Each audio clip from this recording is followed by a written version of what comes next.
Here are 10 red flags that I saw from the Houston Texans after that week 1 L in LA against the Rams. Now, if you're new to this channel, I promise the content is not always this bleak.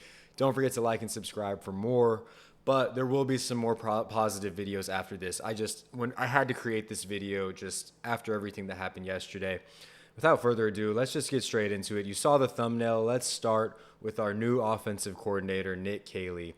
And look, to put it very simply, Nick Caley was absolutely not good in this first game of him calling an offense. It was not good. It was not average. It was straight bad. 9 points in the first half, 9 points in the game. You were shut out in the second half.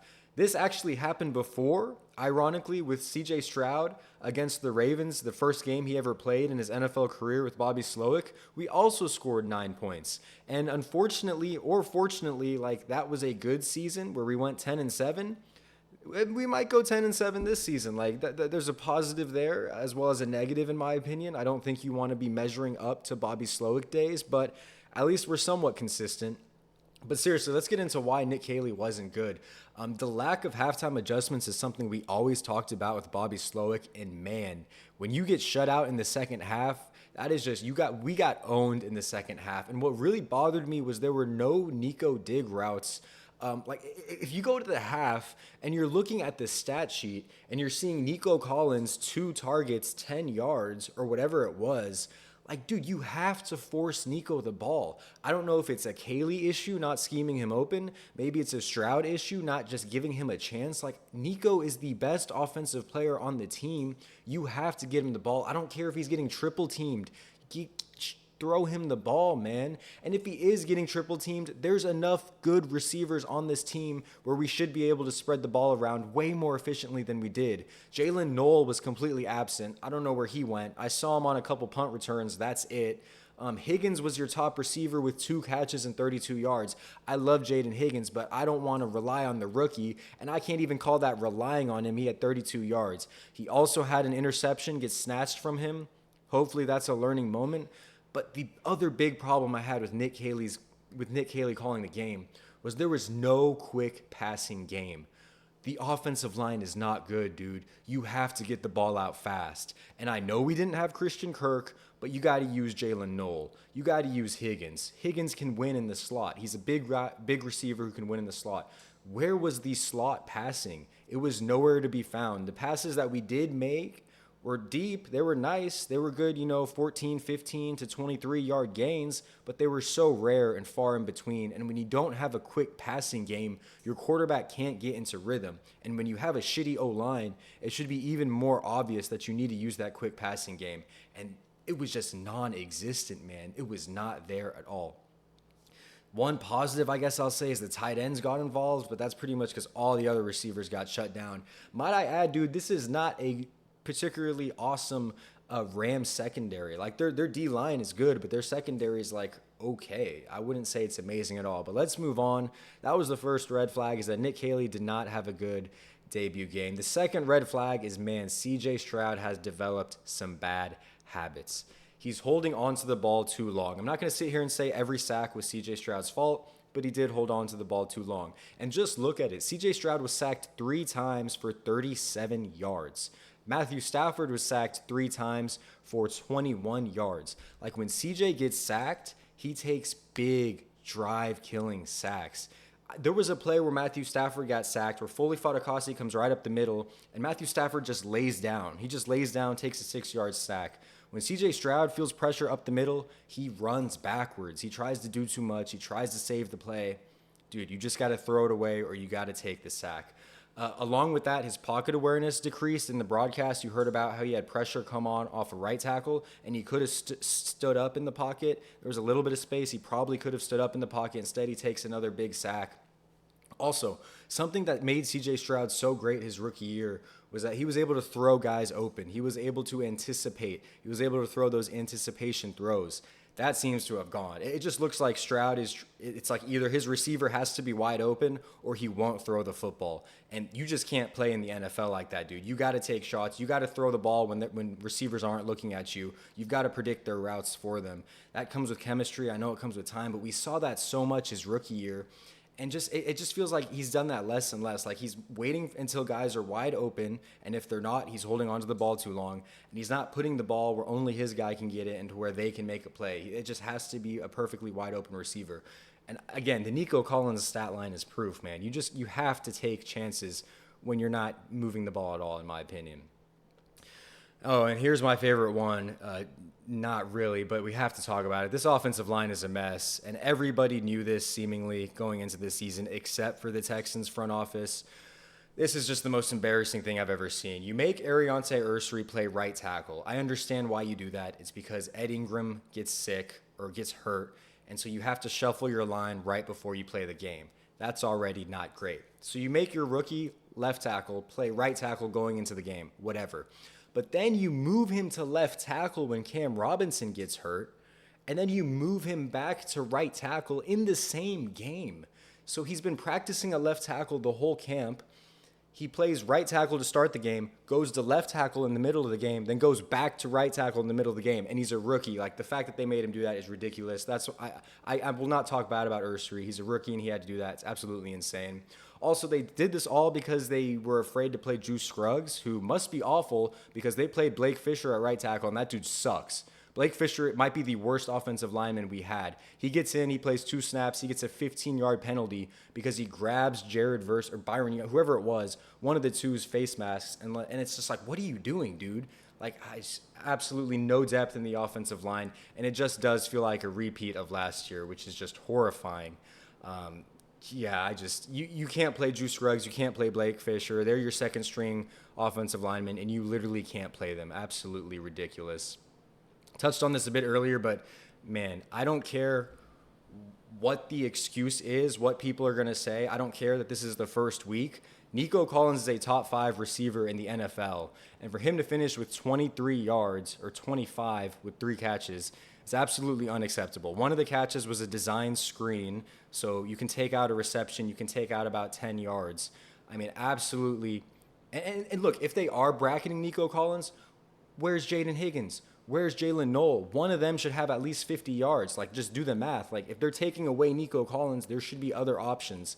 Instead, we're spreading the ball around everywhere. We're giving it to people like Dare, who shows up right under this list, and Cade Stover. I love him, but, like, you got to win with your star players, man. It usually doesn't go well when your star player gets taken out of the game. And especially going into halftime when you kick 3 field goals, dude, draw up some plays to Nico Collins, man. Figure it out. You're the offensive mastermind. Like, get Nico Collins the ball, dude. Top 5 weapon in the league, and he's finishing with 3 catches, bro. It's absolutely ridiculous. I can't even talk about this anymore. Seriously, it's going to give me a freaking headache. But Jalen Noel, yeah, I've already talked about him enough, man. Oh, my God. This was honestly might have been the worst thing, too.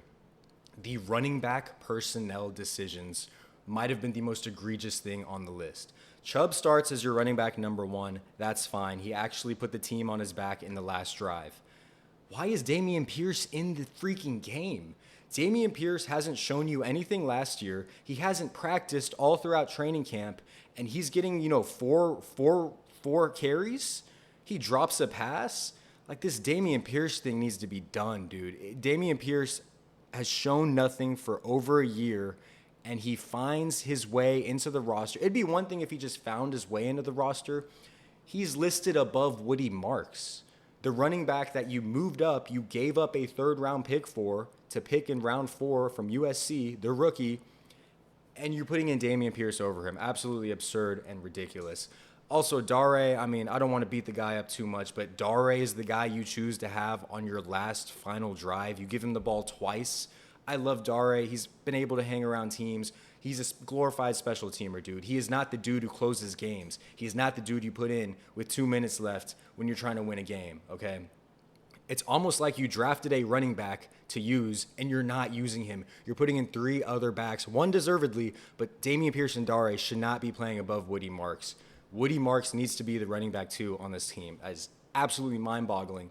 It almost feels like Nick Caley has been told all this stuff from Frank Ross, from D'Amico Ryans about, oh, Dare's really good, we really like him, Dare. It's like, Nick, just use your eyes, take control of the offense, bro. Like, you need to use Woody Marks more, because that's absolutely ridiculous. This was the more surprising one. in some ways. I mean, the secondary did not play well at all, particularly the safety. CJ Gardner-Johnson got a bunch. Bullock had some rough moments, especially on that touchdown to the Rams tight end. Petrie can't play in coverage. We already knew this, yet he's the highest paid nickel in the league. Stingley was hurt, so I'm going to grade him on a curve, but I mean, geez, dude. Devontae Adams was cooking up Stingley a few times.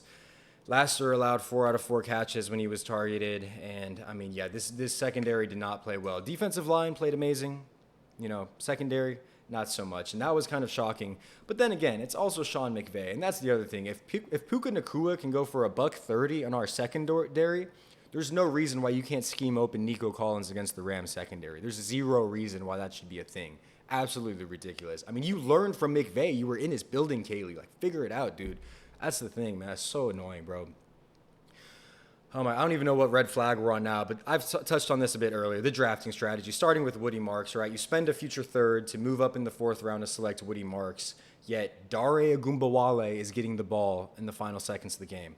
Absolutely ridiculous. Also, you move up in the 3rd round to select Jalen Smith, the cornerback, and he plays 5 snaps. Surely we couldn't have used an offensive guard or a tackle in the 3rd round. No, surely we used Jalen Smith. He played 5 snaps.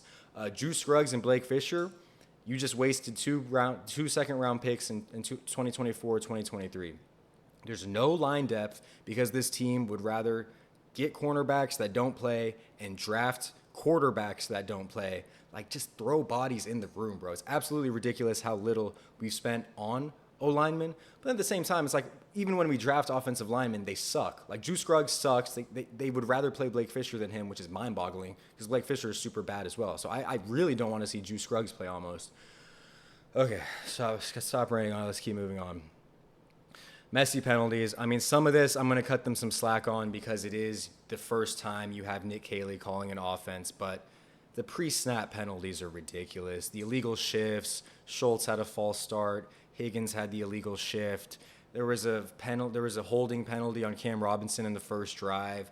The offense had a bunch of penalties that kind of shot them in the foot. They overcame some of them with field goals, but other times it's like, yeah, the offense isn't overcoming that. Like on the first drive, you get a holding penalty. Oh, there goes your script out the window. Like, yeah. And then this isn't just the offense too. The defense, EJ Speed, Darnell Taylor, stupid encroachment penalties should never happen. I mean, I hope they bench them, man. That was just absolutely ridiculous. The Darnell Taylor one was really egregious because they were not even going to run a play. They were just waiting for the 3rd quarter to be over, and he jumps off sides, man. That's kind of when you knew this game was over, honestly. And the final red flag, which just happened recently, Cade Stover has broken his foot. This isn't even a red flag. This is just like a bad thing that has happened. He's out indefinitely, probably out for the year or at least 8 to 12 weeks on the short end. I just Googled that, not a doctor, obviously.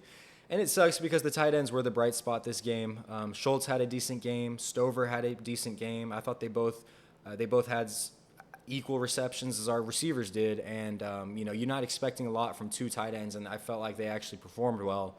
Now you have 1 tight end on the roster. You had 2 tight ends. Now you have 1 tight end on the roster in Dalton Schultz. Man, you got to figure that out. I guess you have to call up Harrison Bryant or something. It is bleak for the tight end room right now. And it's only week 1, so it's not like you're going to go trade for a guy or anything.